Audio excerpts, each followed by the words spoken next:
a negative rate of return. One way of trying to get around that is by actually having the government do the investing in things that we aren't good at investing as individuals, like environmental policy, like universal health care, like better education, like better infrastructure. I'll stop. Thank you. Let me ask George, what should the future American economy look like, and what is the role in government in that, both public investment, taxes, and re-regulation of the financial sector, or restructuring the financial sector? Well, we have to start with recognizing that the prevailing view is false, that markets actually are bubble prone. They create bubbles. Therefore, they have to be regulated. The authorities, regulators have to accept responsibility for preventing asset bubbles from growing too big. They've expressly rejected that, saying that if the markets don't know, how can the regulators know? And of course they can't. So they're bound to be wrong, but they get feedback from the market, and then they can adjust because they have not done enough, or reverse because they haven't done too much. So this means that it's not enough to regulate the money supply. You have to regulate the credit. And that means using tools that have fallen into disuse. You have margin requirements, minimum capital requirements, which of course you still do, but you actually have to vary them to counteract the prevailing mood of the market, because markets do have moods, and it is the job of the regulators actually. It's called irrational, it was called irrational exuberance, but it should be recognized that that exuberance actually is quite rational. That when I see a bubble forming, I jump on it, because that's how I make money. So it's perfectly rational. What's going on right now, George? So it is the job of the regulators to regulate. However, we should try not to go overboard towards regulation, because while markets are imperfect, regulators are even more imperfect, because not only are they human, but they're also bureaucratic, and they're also subject to political influences. So we want to keep regulation to a minimum, but it has to recognize that markets are inherently unstable. Nouriel? On this issue of regulation, of course, we go into cycles. We had the Great Depression, and then we imposed many actually useful regulations, both of the financial system and of the real economy. Some of it became excessive, and then a period of deregulation started. Actually, even before Reagan and Thatcher, was Jimmy Carter that started some of the deregulation of some parts of the economy. And then we went to extreme and believe that a deregulated economy is best, because, as George said, when there are market failure, there has to be prudential regulation supervision of the financial system and economic activity. We started believing that self-regulation is best, means no regulation. We believed in market discipline, it means no discipline because there is irrational exuberance. We relied on internal risk management models, but nobody's listening to risk managers when the risk takers are making all the profits. And then we relied on rating agencies that had totally conflicts of interest being paid by those that were supposed to be rating. So the entire model of self-regulation, market discipline, now has collapsed.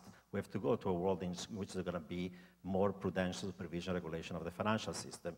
The other thing has happened because of this deregulation. We've gone through this boom and bust that become more frequent and more virulent. The only periods of time in which the US has been going fast was in the 80s with the real estate bubble, went bust, SNL crisis, 1991 recession. Then with the tech bubble, went bust, and with the 2001 recession. Then we created with easy money, easy credit, and lack of regulation, the credit and the housing bubble. Now we have a bigger economic and financial crisis. I think the challenge for the US economy is, can we grow without excessive credit and leverage? Can we go in a more sustainable way? And what are going to be the sectors of the economy that gives us sustainable long-term growth? I think that's an open question. Paul, you want to address this variety of issues? Gosh, there are so many things that I'd like to talk about. Let's talk about where we ought to be when we come out of this, which God knows when, but when we come. Let me say I think there are two big structural changes that we'd want to see. One is we need to definancialize the economy. We went from an economy in which about 4% of GDP came from the financial sector to an economy in which 8% of GDP comes from the financial sector, in which at its peak, 41% of profits were being earned by the financial sector. And there is no reason to believe that anything productive happened as a result of all of that. We had all of these extremely highly compensated bankers who were essentially just finding new ways to offload risks onto other people. And we really need to shrink this back down. We need as I've written, we need a boring banking sector again. All of this high finance has turned out to be just destructive. And that's partly a matter of regulation. But we need to accept that we're not going to go back. And by the way, also a political economy vicious circle here, because as the financial sector got increasingly bloated, its political clout also grew. So in fact, deregulation bred bloated finance, which bred more deregulation, which bred this monster that ate the world economy. The other thing, and this is a little bit off, but I think it's worth saying, one thing not to miss is the importance of a strong social safety net. By most accounts, most projections say that the European Union is actually going to have a somewhat deeper recession this year than the United States. So in terms of macro management, they're actually doing a poor job, and there are various reasons for that. The European Central Bank is too conservative. Europeans have been too slow to do fiscal stimulus. But the human suffering is going to be much greater on this side of the Atlantic, because Europeans don't lose their health care when they lose their jobs. They don't find themselves with essentially no support once their trivial unemployment check has fallen off. We have got nothing underneath. When Americans lose their jobs, they fall into the abyss. That does not happen in other advanced countries. It does not happen, I might sort of want to say, in civilized countries. And there are people who say that we should not be worrying about things like universal health care in the crisis. We need to solve the crisis. But this is exactly the kind of time when the importance of having a decent social safety net is driven home to everybody, which makes it a very good time to actually move ahead on these other things. Thank you, Paul. Niall, the future, the role of government, and Bill, you got the first word and you're going to get the last word. Well, I tell you what, I feel depressed after what I've heard tonight. I don't know about you, ladies and gentlemen. We are now contemplating a massive expansion of the state to substitute for the private sector, because that's the only thing Paul thinks will deliver growth. We're going to re-regulate the markets. We're going to go back to those good old days. Oh yeah, you applaud because you think that's a great idea. Where were you in the 1970s? Just remind, where were you in the 1970s when all these wonderful regulations were in place? I don't remember that going too smoothly. But what else are we going to do? Oh, we're going to print money.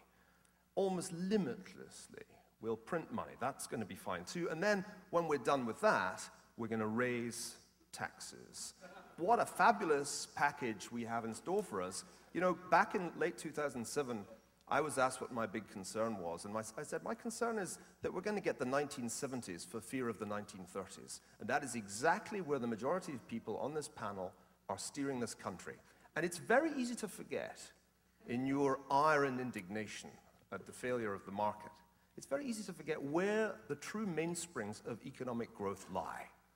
Ladies and gentlemen, the lesson of economic history is very clear. Economic growth does not come from state-led infrastructure investment. It comes from technological innovation and gains in productivity, and these things come from the private sector, not from the state. If you want to try the Soviet model, fine. By all means. I'll let you. If you... No. No, but wait a second.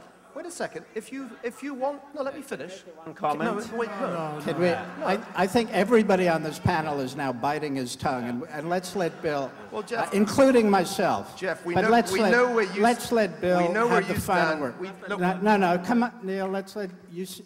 We're doing you a good turn by not extending this 10 minutes. Bill has the final word. We know where Please, you... Bill. Jeff, we know...